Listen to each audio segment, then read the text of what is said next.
Bien-aimés de Dieu, vous qui êtes amis de bien et de la justice, je vous salue par le nom puissant et victorieux de notre Seigneur de gloire Jésus-Christ. Mon nom est Emmanuel Mayolo Nsambo. Je suis le coordonnateur de la CVV Maisonnée de Dieu. Et en ce jour, ce dimanche, j'ai le grand privilège et le grand plaisir de partager avec vous la bonne nouvelle, telle que Dieu veut que nous puissions avoir la parole, toujours nouvelle, kainos. Et ainsi, je sais que, comme d'habitude, vous êtes toujours à l'aise pour partager la parole de Dieu. Merci beaucoup et soyez à l'aise et confortables afin que nous puissions partager ce grand plaisir autour de la parole de Dieu.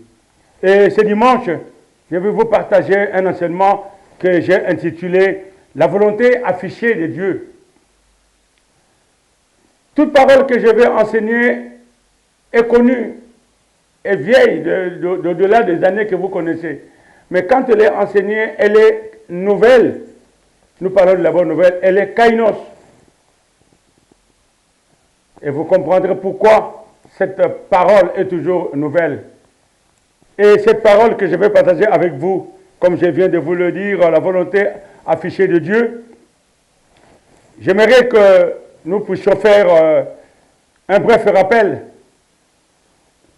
de notre thème annuel dans notre ministère que nous exploitons chaque année selon la volonté de Dieu.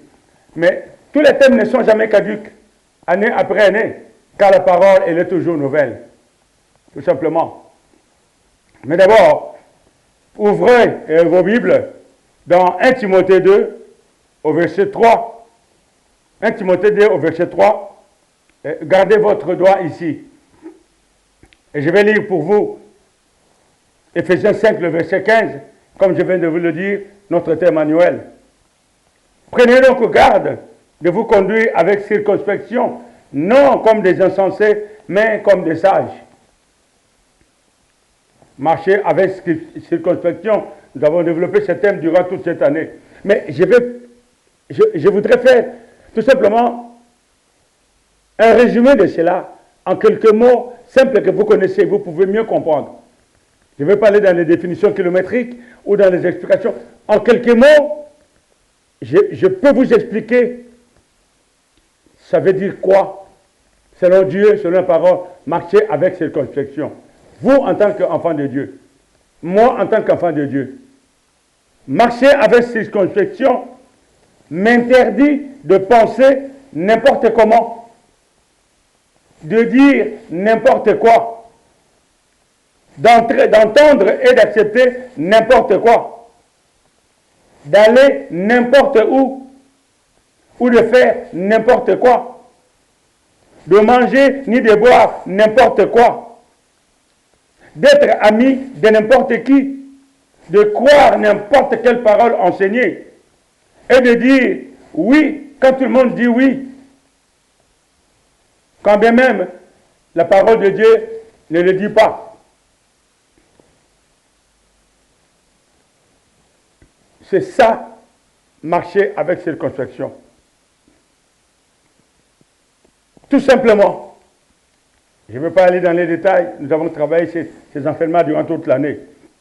Et marcher avec circonspection, ça c'est ce qui n'est pas marcher avec circonspection. Mais marcher avec circonspection, c'est quoi?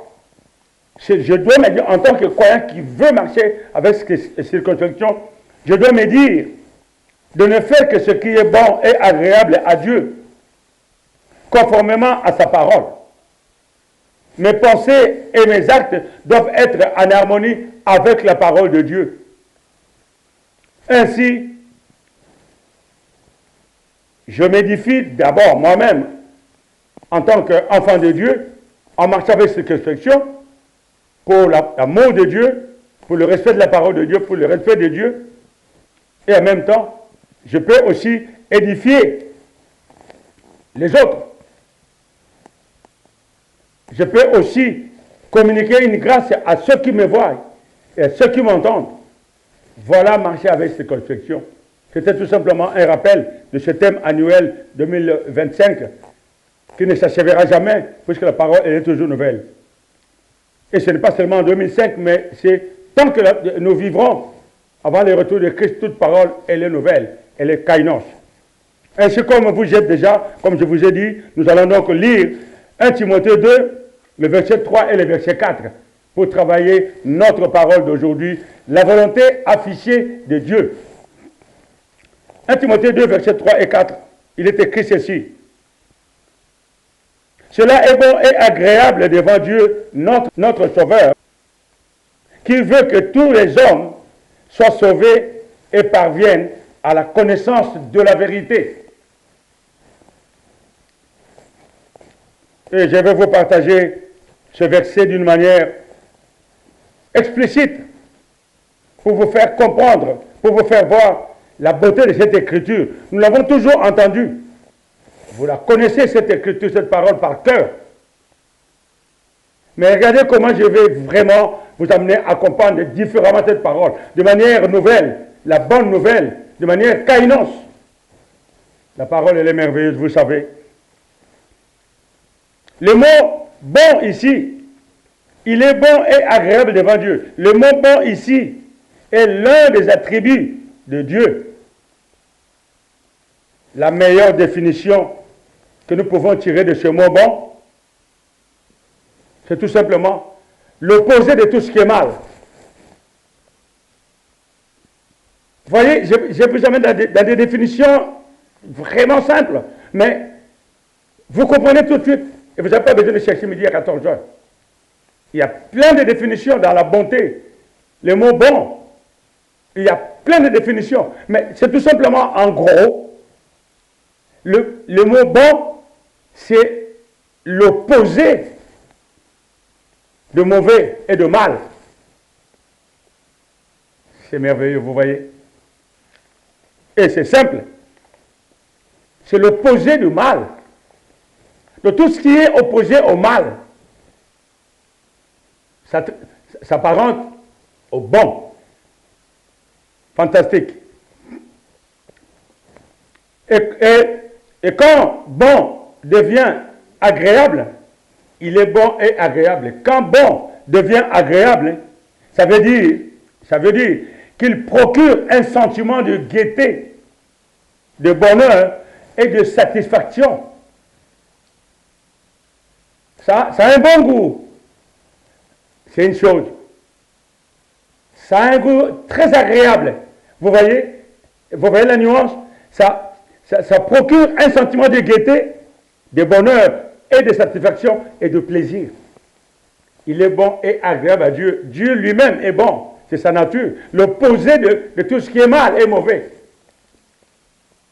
Mais il est encore agréable. C'est-à-dire qu'il est au-dessus de ça. Ça procure au-dessus de ce qui est bon. Merveilleux. Quand bon devient agréable, ça veut dire qu'il produit un certain plaisir. Rappelez-vous, la parole dit souvent, pour plaire à Dieu, pour plaire à Dieu, pour plaire à Dieu. Être agréable à Dieu, ce qui est bon, agréable et parfait. Qu'est-ce qui peut maintenant combler le cœur de Dieu? Il est bon et agréable, d'accord. Mais qu'est-ce qui peut combler le cœur de Dieu? Qu'il soit bon, qu'il soit agréable à Dieu. C'est le verset 4. Il dit ceci, qui veut que tous les hommes soient sauvés et parviennent à la connaissance de la vérité. Suivez-moi bien. Il est dit qu'ils parviennent à la connaissance de la vérité. C'est là où nous allons travailler réellement la beauté de cette écriture. À la connaissance de la vérité. Fantastique. Ceci traduit la joie qu'éprouve Dieu quand un individu naît de nouveau.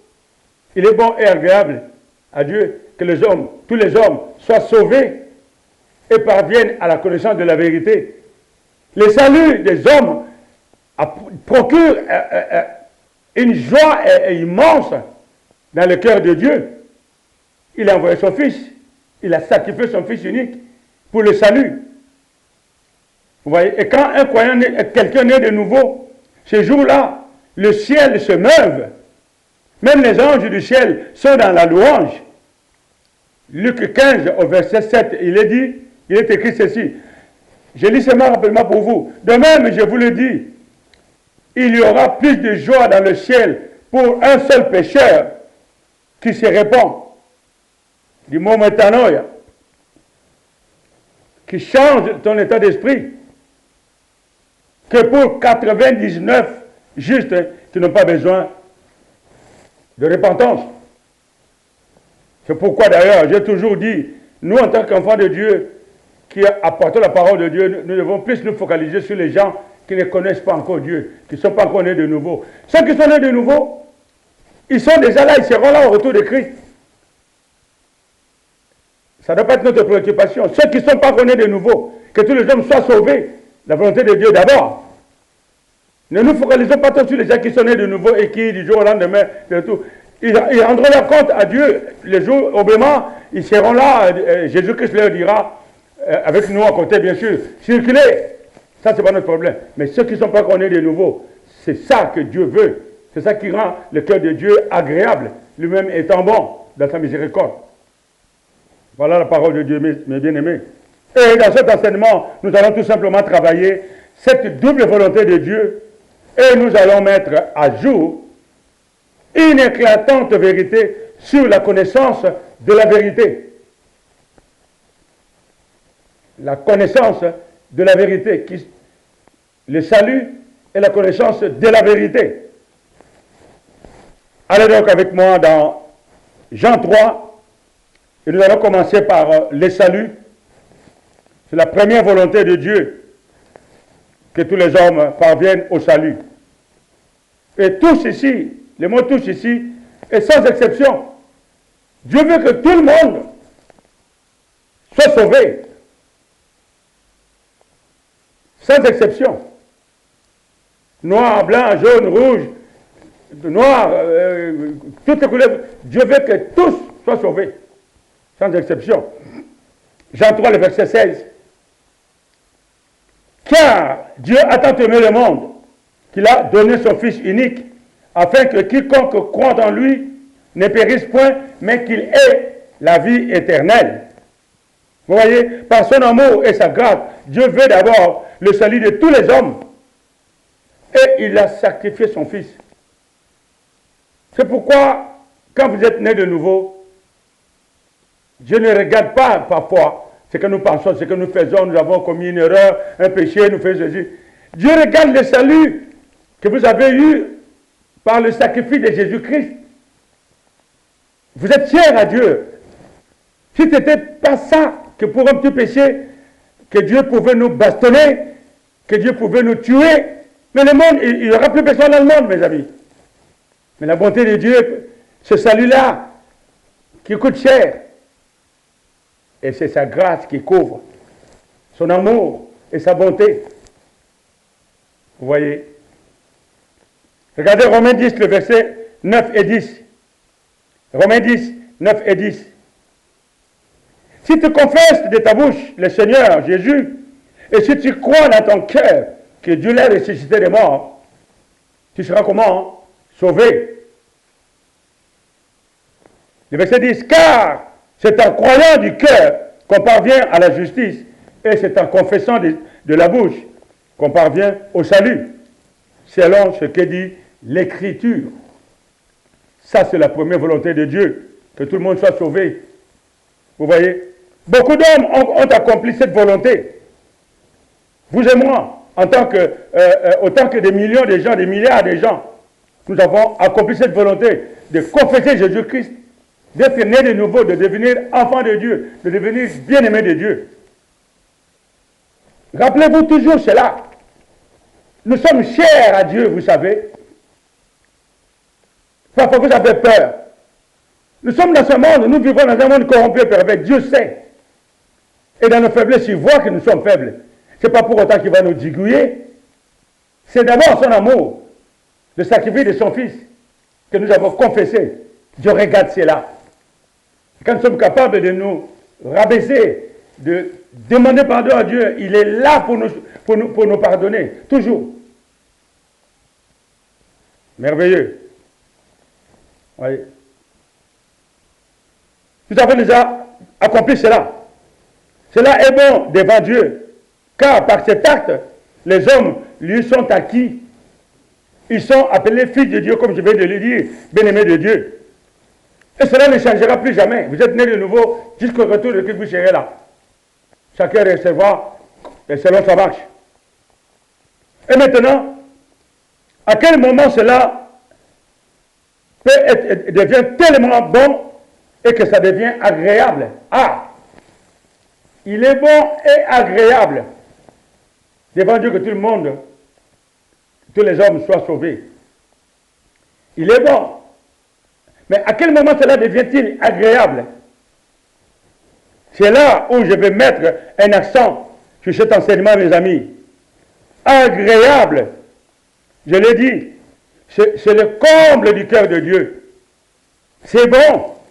Mais quand ça devient agréable, ça comble le cœur de Dieu, bien-aimé. Les mots ne sont pas dans la Bible par hasard. Les mots hasard n'existent pas devant Dieu. Chaque mot qui est écrit, qui est traduit correctement, selon le texte original, ancien, vous pouvez comprendre qu'il n'y a pas de hasard. Quand c'est bon et cela devient agréable, et quand est-ce que cela devient agréable? Quand est-ce que cela comble le cœur de Dieu quand un homme est sauvé? Et c'est là le verset 4. C'est quand on parvient à la connaissance de la vérité. Ah. Il n'est pas dit de la connaissance. Il est bon et agréable que tous les gens soient sauvés et parviennent à la connaissance de la vérité. Mais bien aimés, c'est là notre base. Le pinacle de notre enseignement, c'est celui-là. Et dans le mot connaissance, nous avons, vous le savez bien, nous avons deux mots grecs pour le mot connaissance. On a travaillé déjà ces choses-là des années. Le mot oïda et le mot ginosko, la connaissance. Et le mot oïda, c'est la connaissance dans l'apprentissage, la connaissance intellectuelle. Tandis que le mot ginosko, c'est la connaissance par expérience, par la pratique. C'est simple. Tu fais l'école de mécanique auto, tu apprends ce que c'est un moteur à l'école pendant des années, jusqu'au doctorat en mécanique automobile. Tu sais le moteur, tu connais le moteur par cœur. Chaque pièce, comment faire, comment toucher, où toucher, comment, pour chaque panne, pour chaque fonctionnement. Tu as la connaissance OIDA. Mais un jour, tu es devant un moteur. Tu commences à déplacer le moteur. Au moment de remettre le moteur, tu commences à te gratter la tête. Un autre, tu arrives à... Tu vas regarder dans ton cahier, mais tu es docteur, tu n'as même pas besoin de regarder dans le cahier parce que tu es dans la tête. Mais à ce moment-là, tu deviens attrapalade. Dans tous les sens. Un autre viendra et il dit, attends, laisse-moi faire. Toi, tu ne connais rien. Il dit, je ne connais rien. Je suis docteur en mécanique, monsieur, s'il vous plaît. Il dit, oui, mais tu ne connais rien. Il prend la pièce en question, il ne remet pas, hop, il met en place. Quand vous, le moteur démarre. Voilà la différence entre les deux. Il a la connaissance OIDA, mais il n'a pas la connaissance GNOSCO dans la pratique, par expérience. Et celui-là, l'autre, il a la connaissance et OIDA et GNOSCO dans la pratique.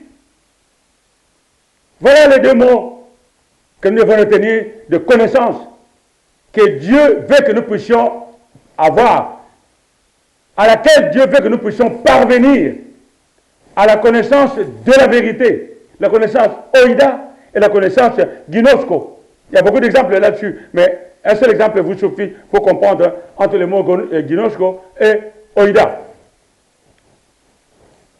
Revenons en 1 Timothée 2, le verset 4.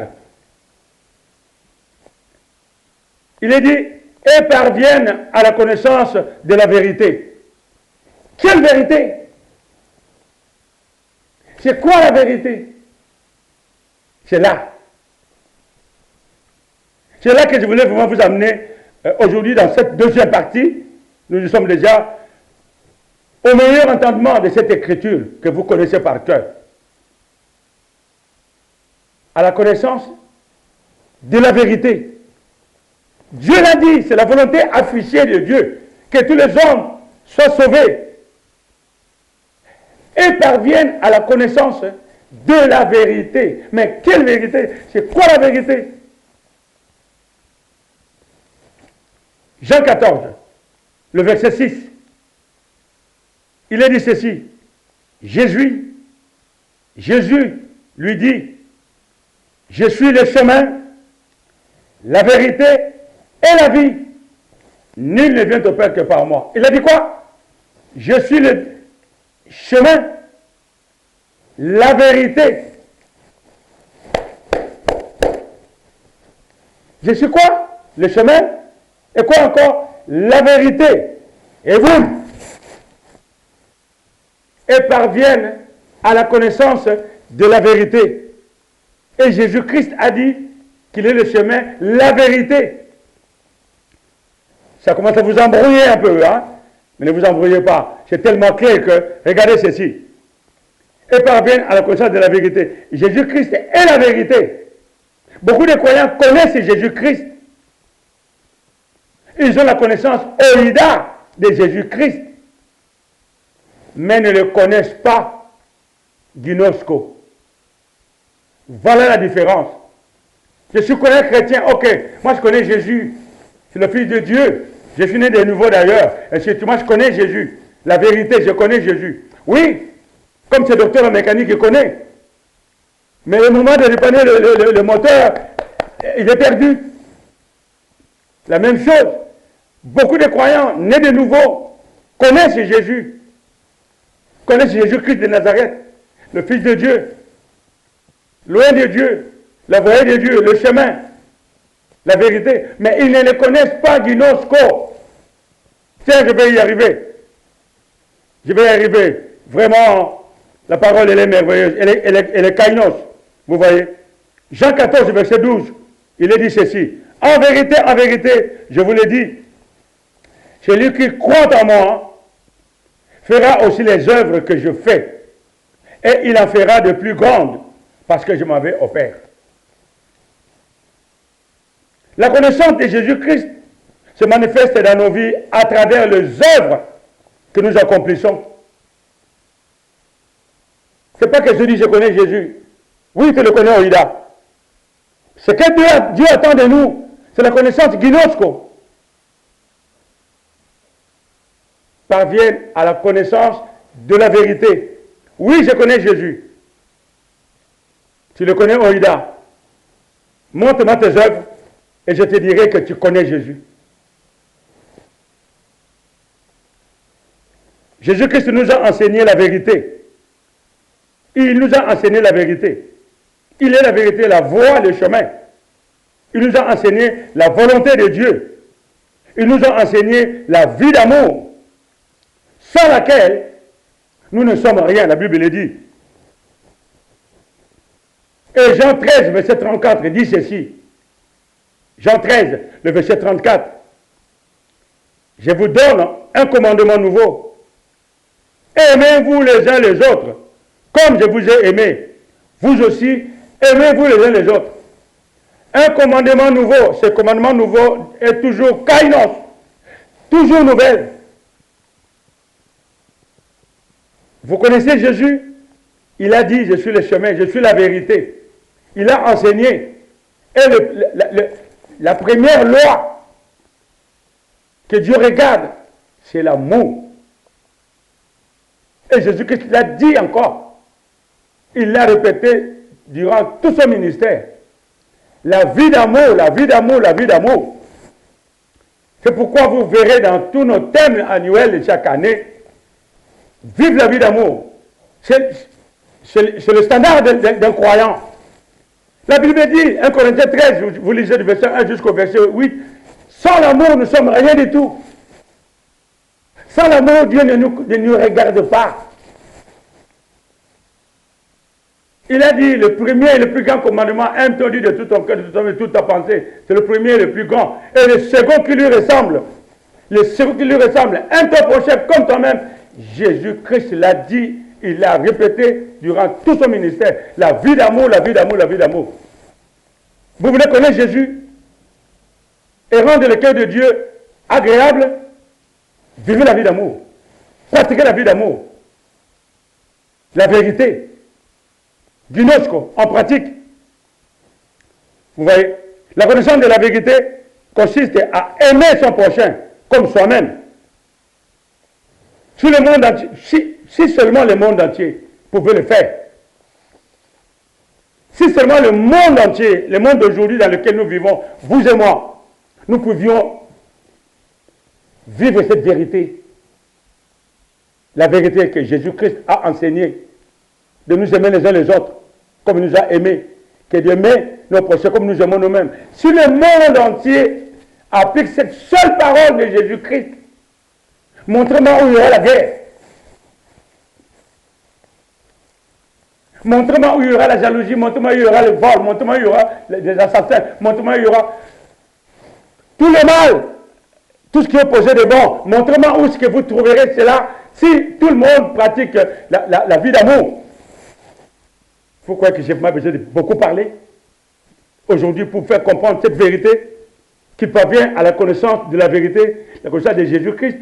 En pratique, il nous a enseigné l'un des plus grands enseignements, le plus grand enseignement du Maître, c'est la vie d'amour, mes amis. Et sans cette vie d'amour, nous ne sommes rien.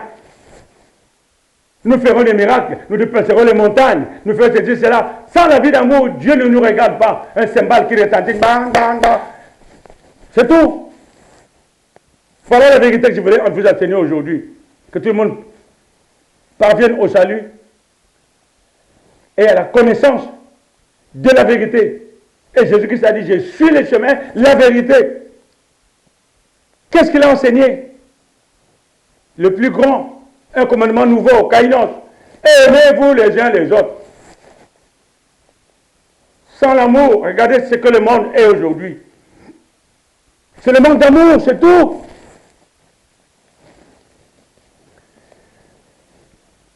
On ne parlera pas du mal avec l'amour.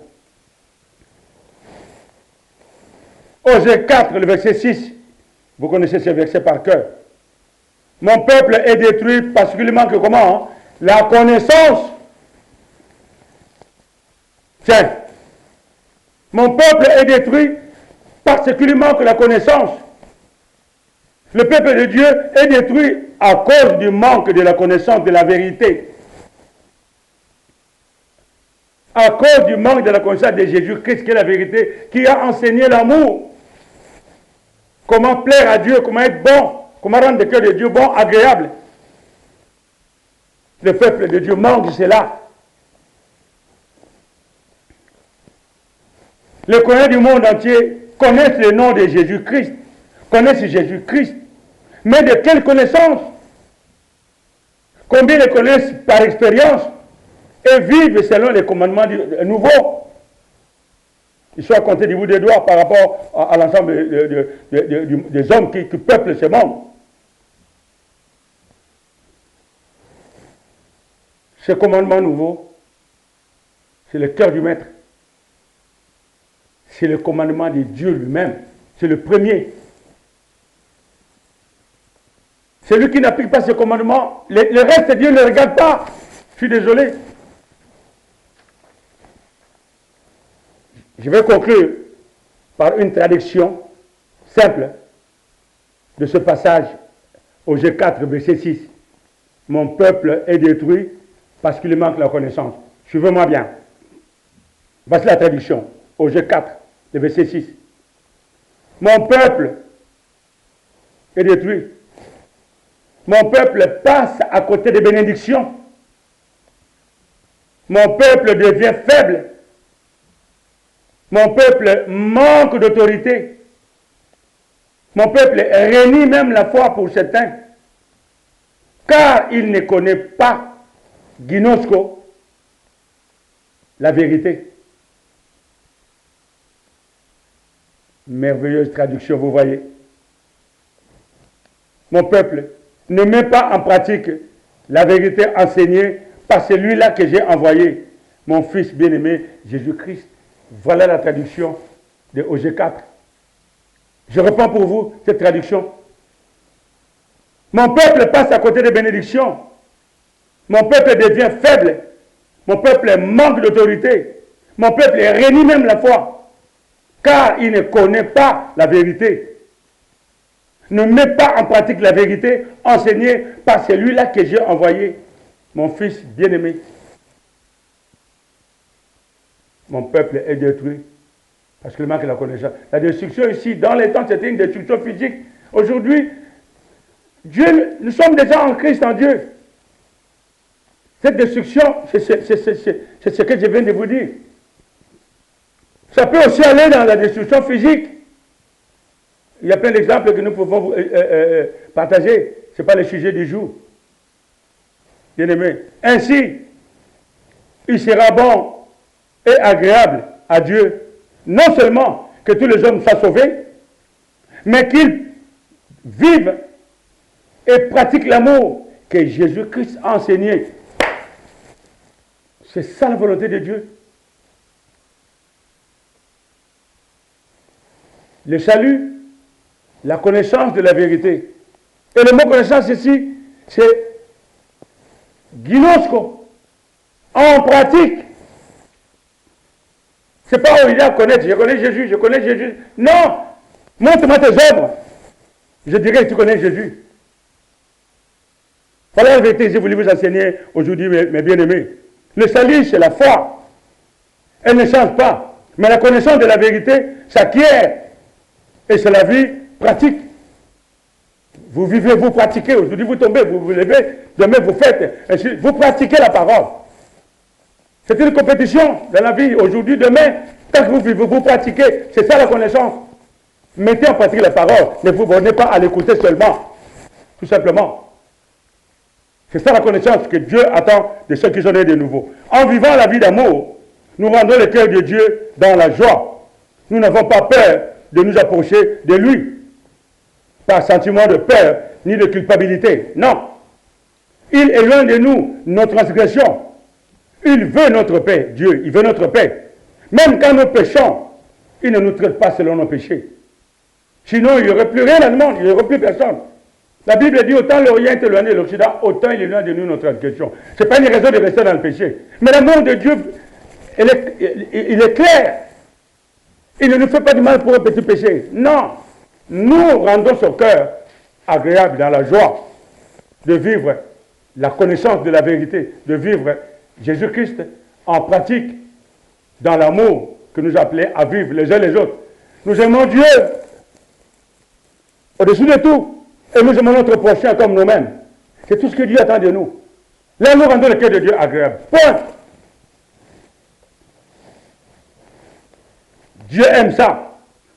Quoi que ce soit que nous demandions, nous le recevons de lui. Parce que nous gardons ses commandements. Et nous faisons ce qui est agréable. Et c'est cela qui comble le cœur de Dieu. Tout simplement. Voilà, bien aimés, cet enseignement que j'ai voulu partager avec vous. La volonté affichée de Dieu, que tout le monde soit sauvé, que tous les hommes soient sauvés, tous les hommes sans exception soient sauvés et parviennent à la connaissance de la vérité. Et Jésus-Christ est la vérité. Nous le connaissons, mais nous devons le connaître. Nous le connaissons Oïda pour beaucoup. Nous devons le connaître Guinotsco. Dans la pratique, mettre en pratique l'enseignement du Maître. Tout ce que Jésus-Christ nous a enseigné. Mais d'abord, l'amour. D'abord, le plus grand, le premier et le plus grand commandement, c'est l'amour. En agissant ainsi, nous rendons le cœur de Dieu dans la joie. Nous rendons le cœur de Dieu agréable. Ainsi doit être tout croyant né de nouveau. Père, merci pour ta parole. Elle est nouvelle, elle est kainos, elle est explicite. Quiconque croit en ta parole et veut la mettre en pratique, Papa Céleste, rendra ton cœur agréable. Merci pour tes enfants, pour toute personne qui continue à croire en ta parole et qui s'évertue à vouloir pratiquer la parole. celui-là, il rendra ton cœur agréable. Merci, Papa Céleste, pour ceux qui ne sont pas encore nés de nouveau. C'est ta volonté qu'ils soient, qu'ils parviennent au salut. Toi-même, tu t'es choisi. Ceux que tu as choisis qui seront tes enfants, qui seront appelés bien-aimés. Quand l'heure sonne, Papa Céleste, personne ne résistera.